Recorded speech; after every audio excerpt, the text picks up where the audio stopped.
Hello everyone at welcome po sa ating channel. This is Coach Jarrett, mga kababayan. Good morning, good afternoon, and good evening wherever you are in God's green earth. At maraming pong salamat sa inyong patuloy na pagsuporta po sa ating channel. Please don't forget to subscribe dito po sa ating Coach Jarrett Live YouTube channel. Oo. Ayun. At maraming pong salamat sa inyong pong patuloy na pagsuporta once again sa ating pong channel. Paki-like at paki-share po itong ating video. Also, paki-suportahan po yung ating dalawang social media accounts para po sa ating radio show na Pinasabat with Coach Jarrett. Makikita nyo po yun sa Facebook at sa YouTube. Paki-follow at paki-subscribe na rin po yung ating dalawang social media accounts for Pinasabat. Also, mapapanood nyo po ang live stream noon every Saturday 8:30 PM sa Radyo Pilipinas, Radyo Publiko 738 sa AM band. Meron din po yan sa TV Plus Channel 3 at Channel 45 to 49 naman sa GMA of For The Box. Okay mga kababayan, nandito na po tayo sa ating topic for today. Dito po sa video na ito. Meron po akong ewan ko lang kung paano kayo mag-react dito. Maybe this is good or bad news. Depende po sa pananaw nyo. Pero para sa akin, parang napaka-unfair naman yata nitong ganap na to. Oo, kasi nabalita kanina sa isang interview ni Sherwin Gatchalian, kay Senator Sherwin Gatchalian, na si Senator Bato de la Rosa daw ay kahit nagtatago, meron daw siyang sahod na makukuha.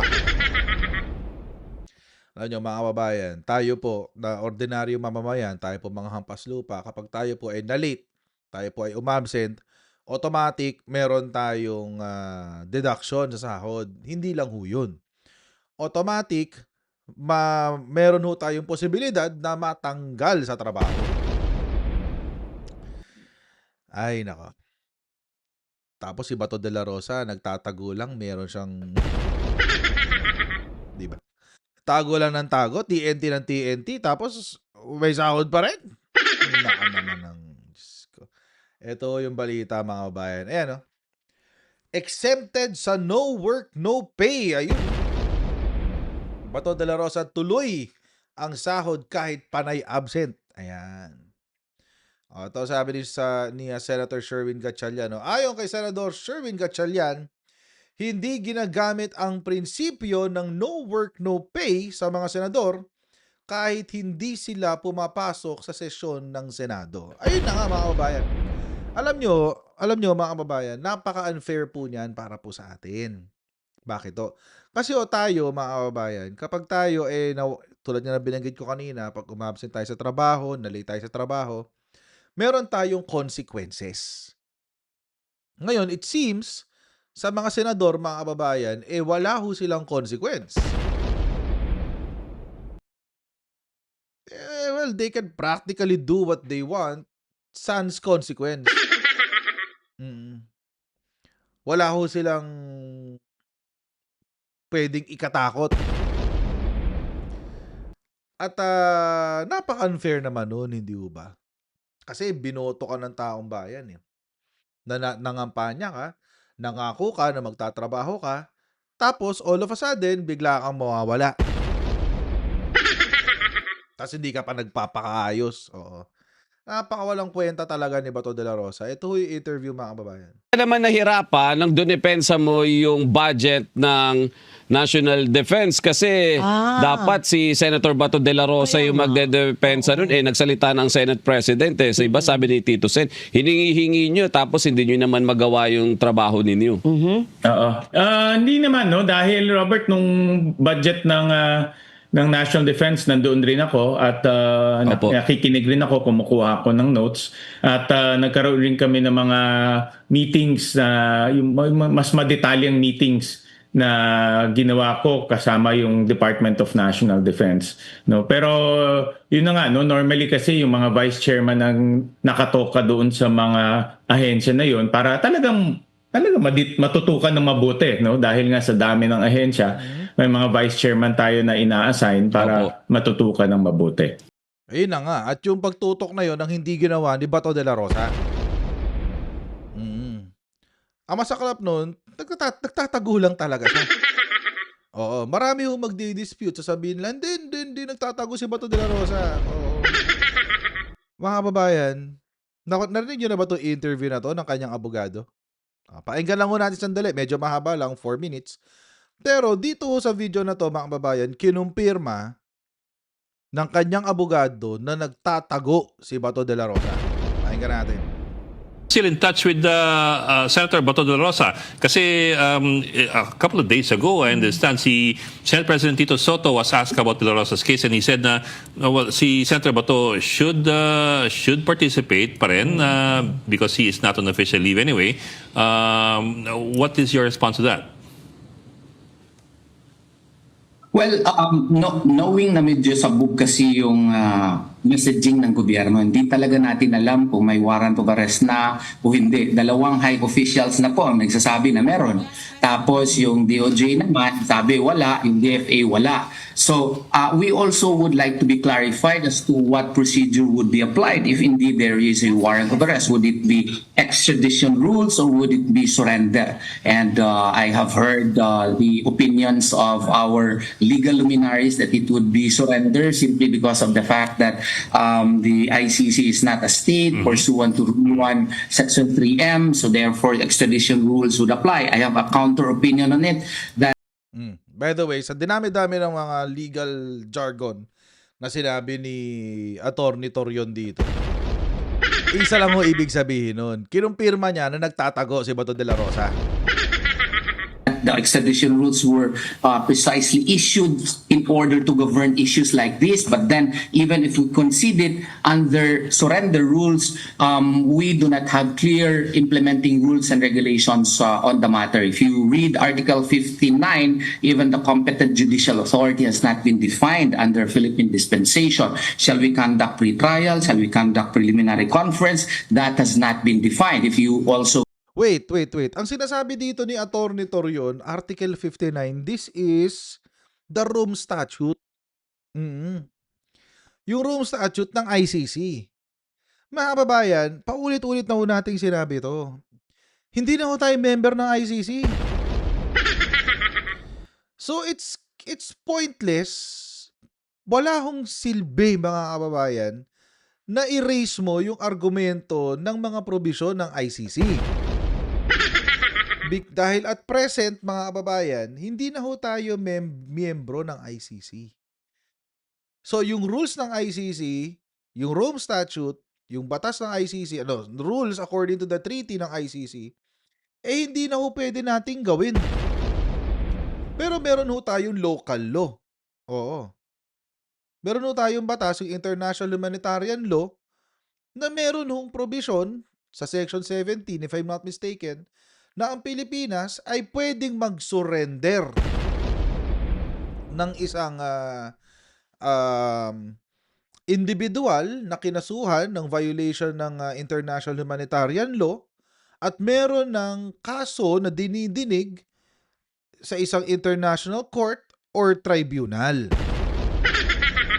At ang argumento nga dito ni Attorney Torion ay nakakatawa. Nang sabi niya, hindi raw enforceable, hindi raw pwedeng gamitin ang batas na yon dahil wala pa rong implementing rules and regulations. Mga babayan, last I heard, hindi requirement. Oo. Hindi ho requirement sa enforceability ng isang batas ang implementing rules. Hindi ho.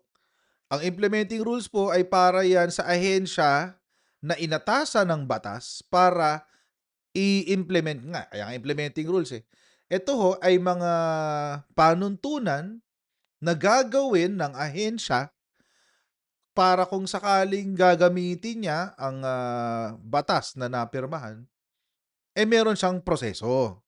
Oo. Hindi ho requirement ang implementing rules para maging enforceable ang batas. Very specific po ang sinasabi ng konstitusyon tungkol dyan. Una, kailangan lamang dumaan sa proseso ng lehislatura. Tapos pinirmahan ng presidente. Pagkapirma ng presidente or after 30 days, maglalapse into law. Kung hindi man pipirmahan ng presidente, dapat mapublish yan sa isang newspaper of general circulation or sa official gazette. After nun, doon magiging enforceable ang isang batas. Hindi yung requirement ang IRR. No joke, no joke. Kahit hanapin niyo po 'yan sa constitution natin. Hindi ho requirement ang implementing rules and regulations. Hindi ho. Basta ho na-publish na ang isang napirmahang batas sa newspaper of general circulation or sa official gazette, yun na. Okay na. Solved na. Enforceable na siya. Yung IRR po it's not a law. Hindi ho batas ang IRR. Ito ho, proseso, panuntunan ng proseso ng ahensya. So, hindi ho talaga requirement yun sa enforceability ng isang batas. Read Article 59.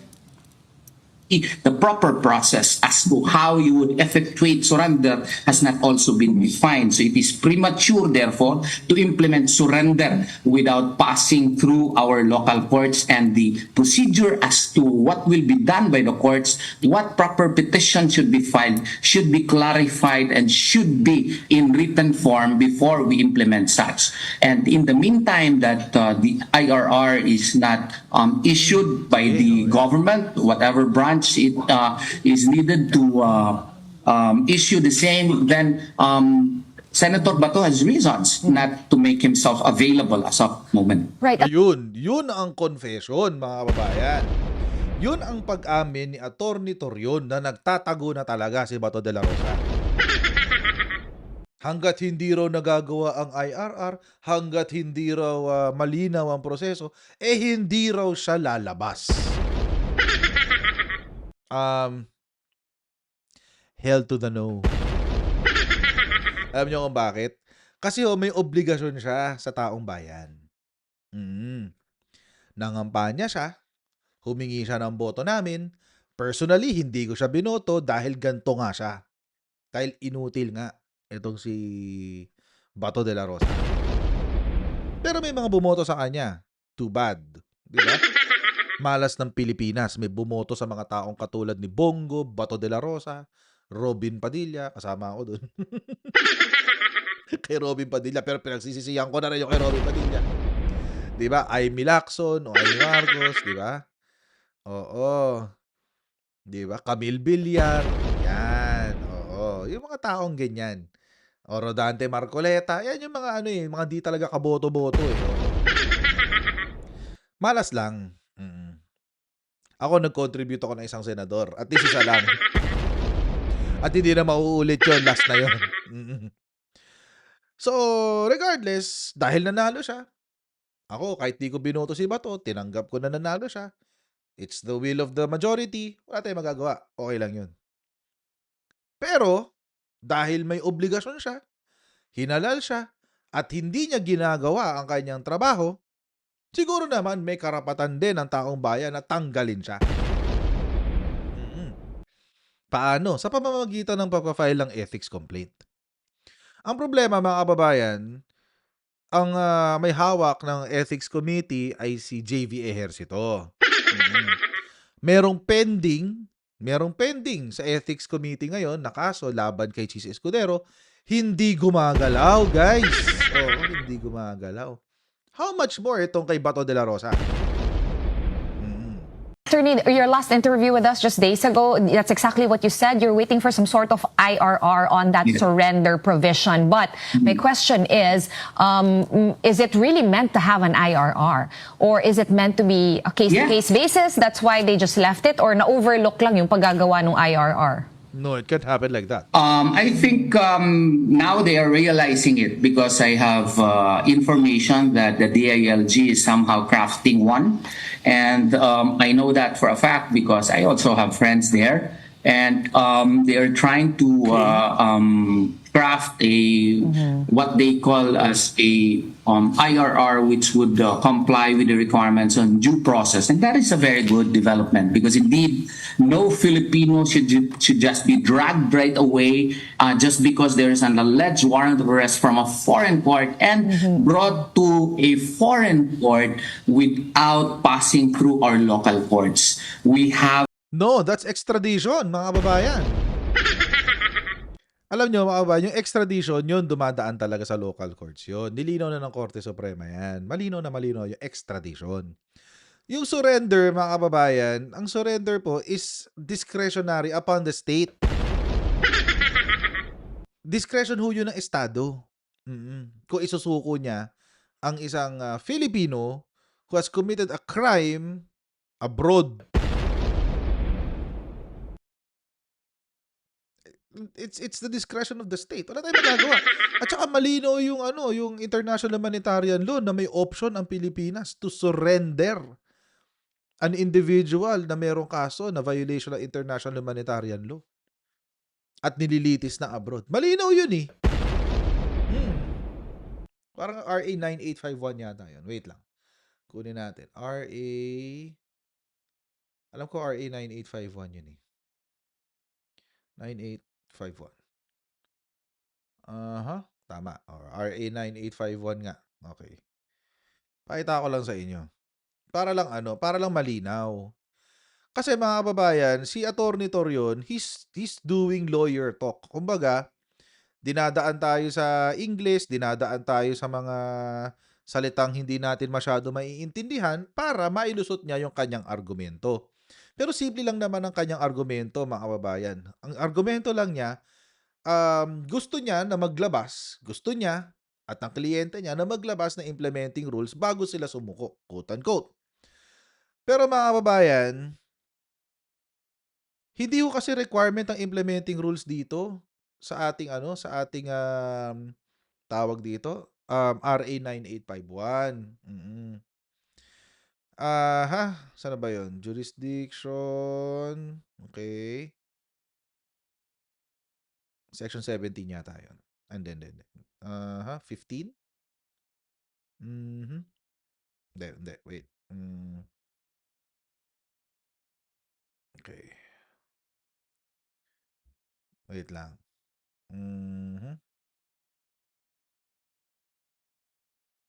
Ito. Ito 'yun. Anong section 'to? Jurisdiction nga. Okay, jurisdiction nga. Sabi, 17, tama nga 17. In the interest of justice, lakihan natin. Pwede ba lakihan 'to? Hindi.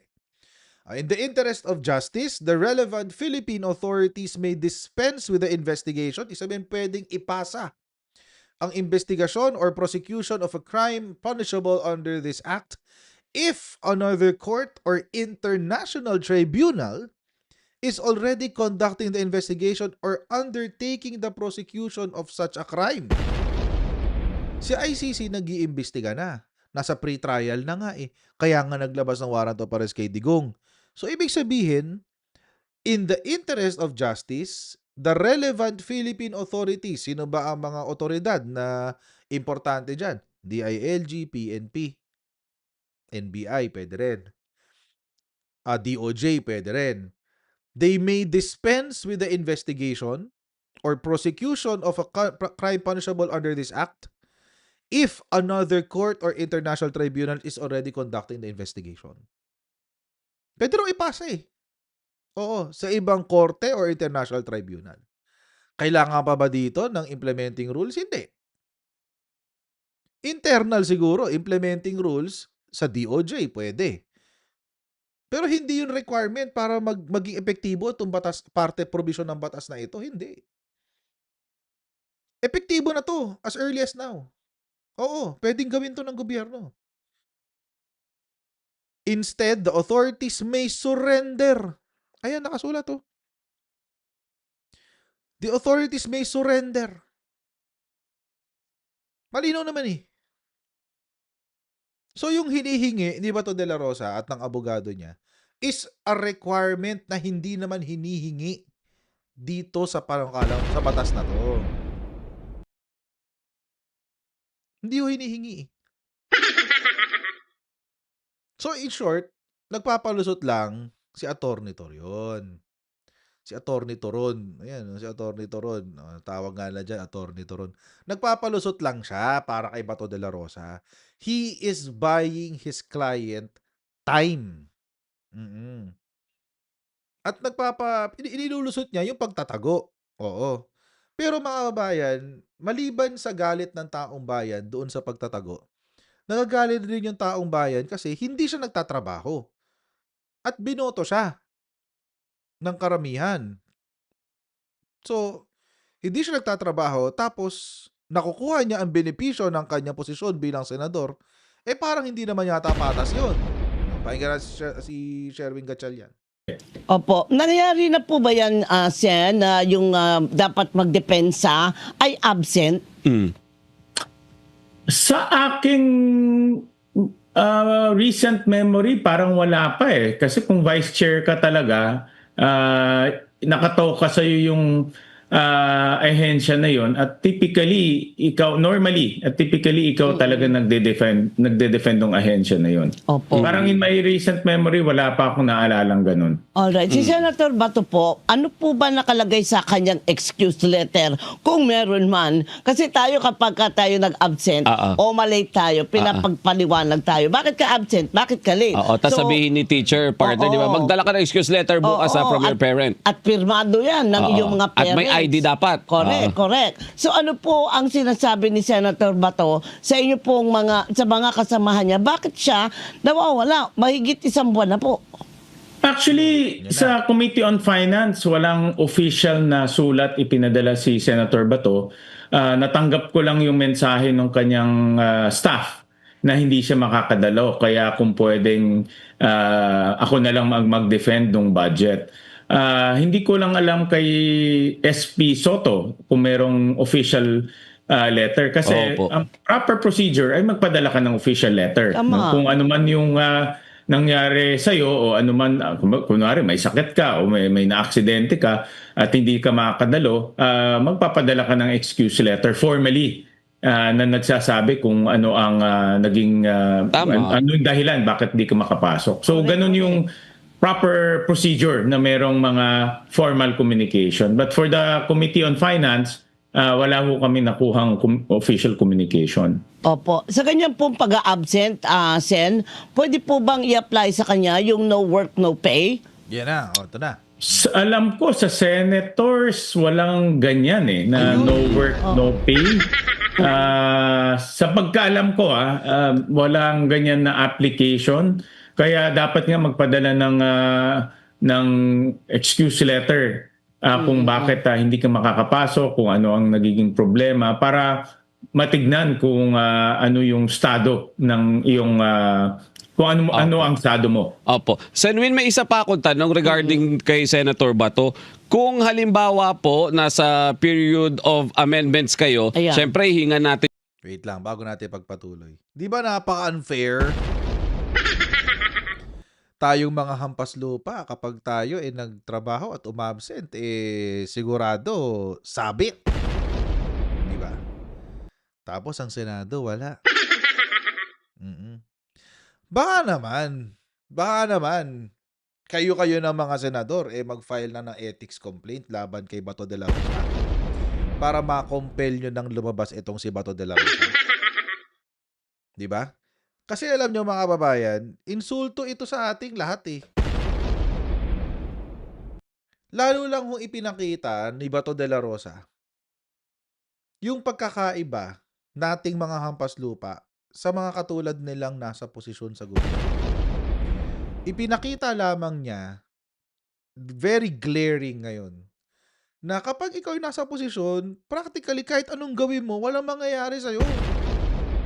Ni consequence ng pagtatanggal ng sahod, wala kang ma-experience. Tayo, pag mayroon tayong kasalanan sa kumpanya natin, no work, no pay, guys. Iyak ka na lang, wala kang magagawa. Tapos, yung mga taong katulad ni Bato de la Rosa, dahil lang meron siyang quote-unquote warrant of arrest or may alleged warrant of arrest siya. Hindi pa nga siya sigurado Nagtatago na agad siya. Imagine, uma-absent siya because he is evading a crime? Tapos tayo mga hampas lupa, kapag may warrant, kung tugisin tayo para tayong asong nakawala.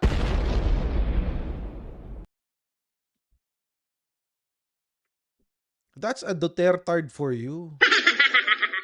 Ganyan ho ang galawan ng mga Dutertards, mga kababayan, tulad ni Bato de la Rosa. Expect nyo rin ho na ganyan ang gagawin ni Bongo. It is what it is. At sa mga bumoto po kay Bato de la Rosa, ito po yung kalidad ng senador na inilagay nyo. At tayong lahat ngayon, mga Pilipino, sambayan ng Pilipino, ay nag-aaksaya ng pera sa isang taong katulad ni Bato de la Rosa. Buisit. So mga kababayan, hanggang dito lang po tayo sa video na ito. Maraming salamat sa inyong panonood. God bless and see you next time, guys. Bye!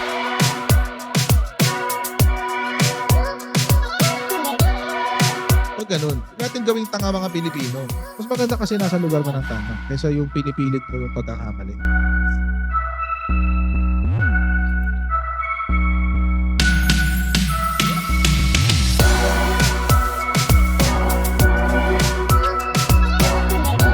Are they willing to go that far? Hindi makakalimutan ng Pilipino yan hanggat di nasasagot.